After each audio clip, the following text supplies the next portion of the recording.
The silence that hits harder than any breakup. You already know the moment I'm talking about, the moment when words stop, conversations die on their own, and everything that should have been said is buried under that cold, suffocating quiet. Not because the bond wasn't strong, not because you didn't try, but because one person kept running and the other kept explaining, until you finally stopped.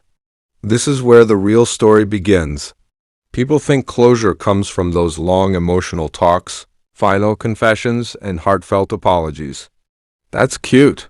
Reality is far simpler and far more brutal. The strongest closure you will ever give an avoidant is silence. The kind they can't escape, can't control, and definitely can't replace. Avoidants aren't afraid of losing you. They're afraid of feeling that they lost you. And nothing triggers that realization like silence. When you stop chasing, stop initiating, stop fixing, stop overinvesting, and stop trying to pull them into the emotional world they keep avoiding, you create a gap so sharp it slices straight into their subconscious. This isn't revenge. This isn't manipulation. This is the energy shift they never expected. Because avoidants depend on one thing without admitting it: your effort, your explanations, your emotional labor, your reassurance, your constant presence, your softness, your hope. The very moment all that disappears, the dynamic flips like a switch. The silence you're feeling is speaking louder than any shout. You don't need a breakup speech to understand what's happening. The silence itself is the message. You're no longer carrying the emotional weight. You're no longer knocking on a closed door. You're no longer filling the space with attempts to be understood. And the avoidant feels it instantly. Not consciously. Avoidants rarely feel things consciously, but the body reacts first. The nervous system picks it up. The loss hits at a level they can't intellectualize away. This quiet doesn't make them calm. It makes them uneasy. You've stopped being predictable, and predictability is the only thing that ever made them feel safe. They wanted distance, but only on their terms. They wanted silence, but not from you. They wanted control without consequences. Your silence is the one thing they can't control. The moment you realized nothing was wrong, someone was just acting different, you felt that shift before the silence hit. The shorter replies, the slower responses, the emotional disconnect, the conversations that suddenly felt like a chore. Avoidants don't disappear because they don't care. They disappear because caring overwhelms them. Closeness exposes their vulnerabilities. Intimacy triggers their internal alarms. Commitment forces them to look at themselves. And guess what they hate most? Reflection. When you were talking, explaining, initiating, reaching out, they didn't have to face anything. They just had to react, or ignore, or run. But when the contact stopped, they no longer had you as a distraction from themselves. Avoidance isn't the absence of care, it's care they don't know how to handle. If they genuinely never cared, silence would be relief. But for avoidance, silence becomes anxiety. They feel the absence of your presence before they admit it. They sense the emotional gap before they understand it. Avoidants don't fear people. They fear emotional demands. They fear being needed. They fear disappointing someone. They fear getting hurt before they can prepare for it. Their distance isn't peace, it's self-protection. But silence exposes the truth. Distance doesn't protect them, it isolates them. And you pulling away forces them to face the thing they never wanted to face, their emotional incompetence. When both parties go quiet, the mirror effect begins. This is where things change.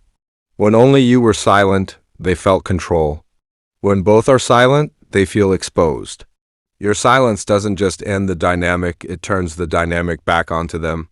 They finally feel the same emptiness they used to leave you with. Now, there's no reassurance, no validation, no emotional supply, no comforting presence.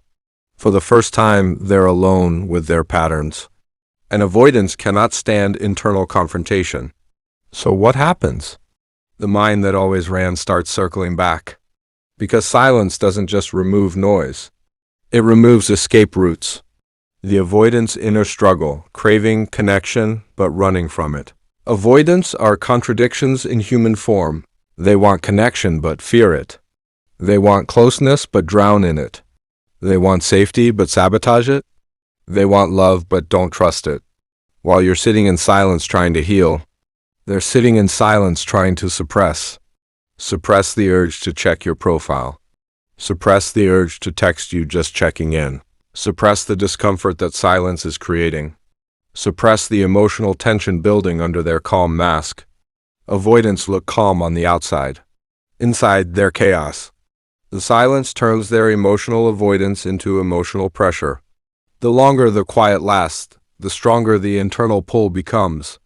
Not because they suddenly became secure, but because they can't regulate the loss. Avoidants don't miss people. They miss the emotional role people played. And when that role disappears, the panic starts building. How your silence starts to matter. Avoidants secretly expect you to chase. They're built on that dynamic. They're wired through that pattern. You breaking the pattern is the emotional earthquake. Your silence means loss. Your silence means boundary. Your silence means consequences. Your silence means you're not orbiting them anymore. Avoidants fear abandonment but create it. You walking away confirms the thing they fear most, but this time, it wasn't them running. It was you choosing yourself. That's why this silence hits them differently. For the first time, they don't feel relief. They feel responsibility. And avoidants hate responsibility more than anything. The turning point. When you stop chasing and they start feeling the void, avoidants don't beg because they suddenly matured. They beg because they finally feel the emotional vacuum. Your silence isn't rejection, it's power. It's a shift of emotional gravity. The moment you stop pouring into them, they start feeling everything they avoided feeling. The loneliness, the loss, the guilt, the regret, the unresolved attachment, the emotional dependence they never admitted. Your silence becomes the mirror they always tried to avoid. And trust me, this mirror breaks them far more than any argument could. What your stillness is really saying: worth, peace, self-respect. You're not begging. You're not explaining. You're not chasing. You're not fighting for a connection. That was already slipping through your fingers. This stillness, this quiet, is not empty. It's powerful. It's intentional. It's a declaration without a single word spoken. Your silence communicates three things avoidance can't ignore. You finally see your worth. You're done playing therapist to someone who doesn't want to heal. You'd rather be alone than half-chosen. Avoidants feed on emotional gray areas. Your silence removes all the gray. You're not available on standby anymore. You're not offering emotional CPR every time they check out. You're not fixing the damage they created. They feel that shift, and it shakes them. Because when the person who used to carry the relationship suddenly drops the weight, the avoidant finally feels how heavy their behavior actually is. They don't beg because they didn't care. They beg because they finally felt loss. Let's cut the sugarcoating. Avoidants don't come back because they've transformed overnight. They come back because their emotional supply is gone. The comfort they took for granted has vanished. The security you provided is missing. Their loneliness is louder than their pride. The silence has become unbearable. Avoidants avoid feelings until feelings corner them. Your silence corners them. It removes their illusion of control. It turns their emotional detachment into emptiness. It forces them to acknowledge the loss they created. They don't beg out of clarity. They beg out of shock. Because in their mind, you were never supposed to stop trying.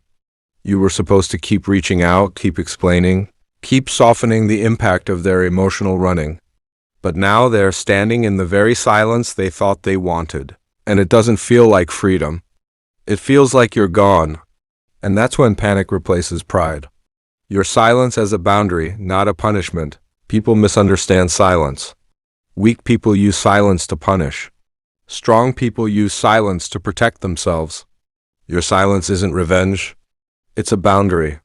A boundary that says, I refuse to play the game where I lose myself trying to keep you comfortable. Avoidants aren't used to boundaries.